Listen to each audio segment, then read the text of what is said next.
Entrepreneur chrétien, quel rôle dans le développement économique du Sénégal? Voilà un thème interpellant à différents niveaux. À la lumière donc de la révélation, c'est un appel à répondre au devoir d'engagement et de rentabilité. Jésus nous a appris dans le Notre Père à dire que ta volonté soit faite. Mais qui doit faire la volonté? On dit c'est Dieu. Alors nous allons croiser les bras? Non. C'est vrai.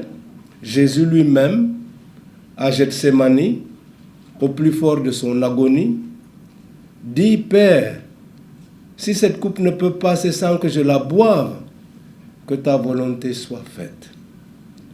Il y a une adhésion à ce que Dieu veut, mais cela appelle de ma part aussi un engagement concret. C'est pourquoi Jésus dit, ce n'est pas en me disant Seigneur, Seigneur qu'on va entrer dans le royaume, mais en faisant la volonté de mon Père. Un jour, Jésus est en train de prêcher, on lui dit, il y a ta mère, tes frères et sœurs qui sont là, qui veulent te parler. Qui est ma mère? Qui sont mes frères et sœurs? Celui qui fait la volonté de mon Père. Il y a donc un devoir de rentabilité. Ce que nous avons reçu, nous devons le mettre en valeur. Nous avons des documents qui peuvent nous y aider. Le compendium de la doctrine sociale de l'Église, le catéchisme de l'Église catholique. Et je pense à l'exhortation apostolique du pape Benoît XVI, Afriché Mounous, à la suite du deuxième synode africain sur la société africaine. Je pense aussi localement à l'anthologie des lettres pastorales des évêques du Sénégal qui ont été compilées par Monseigneur Jean-Noël Diouf. Et jusqu'à aujourd'hui, les exhortations ne manquent pas. La dernière lettre pastorale que nous avons écrite, nous évêques du Sénégal, portait sur l'émigration clandestine. C'est une association à vocation caritative qui a décidé de rassembler les forces vives de la communauté, tous les hommes d'affaires, les cadres de l'administration privée, les professions libérales, tous ceux qui sont actifs dans le secteur privé, en tout cas de l'économie, ont été rassemblés pour ensemble mettre nos forces en commun, pour produire l'expertise, pour produire le savoir-faire, pour mettre ça au service de la communauté et du Sénégal.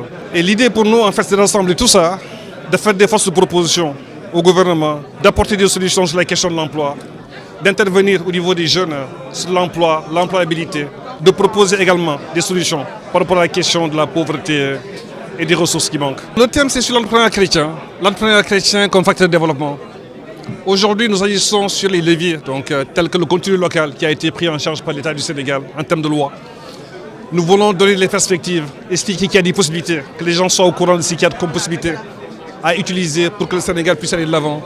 Mais surtout, prendre en compte les voies et moyens qui existent pour qu'on puisse en profiter. Et dans ce cadre-là, on a créé ces discussions-là pour que les gens puissent échanger, avoir les informations utiles, avoir les informations pertinentes, pour que demain, en termes d'exploitation, on sera au rendez-vous comme il faut. J'adresse mes chaleureuses félicitations à l'Association des dirigeants, entrepreneurs et cadres catholiques du Sénégal pour l'organisation de ce forum économique. Permettez-moi aussi de transmettre ces hommages et remerciements à son éminence, M. Benjamin Ndiaye, archevêque de Dakar, pour ses prières contribuant à assurer à notre pays une paix sociale, une stabilité, mais aussi pour son engagement constant dans le sens de restaurer les valeurs citoyennes. Son éminence, chers participants, la contribution de la communauté chrétienne à l'équilibre social est hautement appréciée en raison de son implication et de sa part contributive dans l'offre d'éducation, de santé et d'emploi, mais aussi dans la construction de la citoyenneté qui sont d'un apport inestimable pour hisser le niveau du capital humain à la hauteur des attentes de l'axe 2 du plan Sénégal émergent. La conception traditionnelle de l'entreprise la cantonne à la production et à la création de richesses. Mais de plus en plus, les théories modernes considèrent que l'entreprise est aussi un acteur de la vie sociale et à ce titre doit remplir des rôles complémentaires à sa fonction première de création de richesses.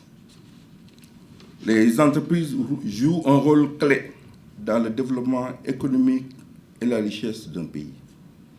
Elles jouent un rôle social important dans la société à travers la création d'emplois, la production de biens et services, la fourniture de revenus et la création de valeur.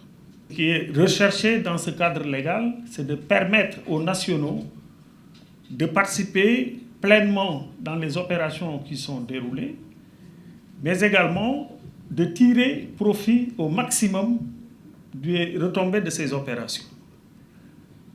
La pertinence de ce choix aujourd'hui est aujourd'hui révélée par le fait que le Sénégal n'a pas encore commencé sa production.